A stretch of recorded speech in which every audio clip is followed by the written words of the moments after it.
Good morning, District 6400. Hey, all right. Most of you have probably heard of Cameroon, but would be very hard-pressed to locate it on a map. And especially the village, the very small village of Bawak. The maps that you'll see show where this is relative to the other things in Cameroon. And the club years ago put out an ambassadorial scholarship, a few of you here probably remember that, to Dr. Stanley Ngay.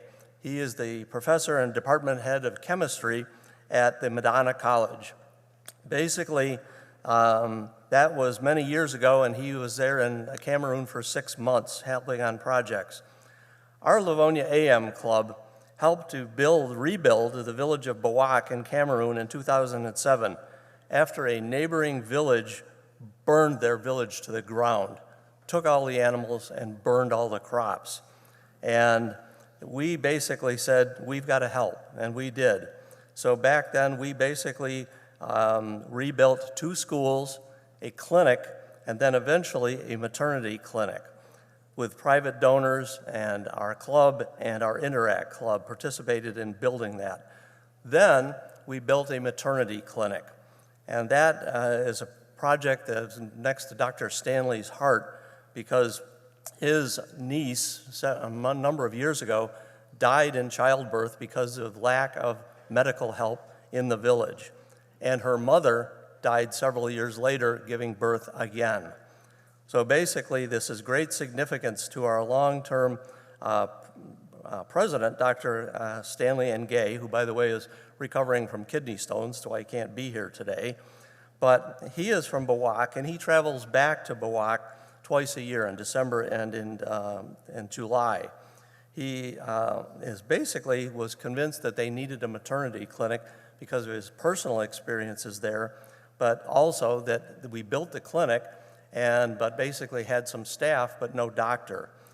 Through the efforts of Dr. Stanley, he convinced once the clinic was done, fully occupied with equipment and rooms and everything, he convinced the government of Cameroon to put a full-time physician in the village and a nurse and a midwife to take care of all of the women there that needed help.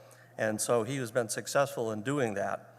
The completion of the Bawak maternity clinic and its furniture and the placing of a doctor in the village leaves the village and the maternity clinic missing one really important thing, and that's an ultrasound machine.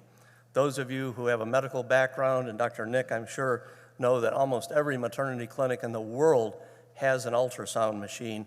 That's what they need to find out what's going on with women in labor. And so that could save many, many lives in the village. In Bawak, now a woman who needs an ultrasound has to travel almost 20 miles to the big city of Bamenda to get an ultrasound done and read. Guess what? The cost to do that, to travel both ways, most of the women can never afford that, so they don't go and they stay in the village and suffer the consequences. So what we decided to do is their ability to pay shouldn't be a problem. There should be an ultrasound machine there. So our latest thing for us to do as a club is to provide the ultrasound machine, and we've been fortunate to get an ultrasound machine offered to us at $4,000 off of its normal price down to $15,950. If we can raise that, Dr. Stanley, who will be going back in July, can take that with him. That ultrasound machine is totally portable, puts out super high quality sonograms, and the doctor who's in the village can read the sonograms. So basically what we're doing, we're gonna ask you as a group, as a district, if you can support us. We've basically raised all the money except for $3,950. That's what we need to finish and pay for it and send the machine with Dr. Stanley when he goes back in July. So if your club or your foundation or you personally can make a donation to help us today, see Tammy or myself and to do that. So with that, I'm down to 17 seconds. There's the ultrasound machine, totally portable, 2-hour battery pack. It can go on as carry-on luggage for Dr. Stanley. And with that, I just thank you for all your help and support over the years. We've helped you, chance to help us. And 3, 2, 1, I'm done. I did it.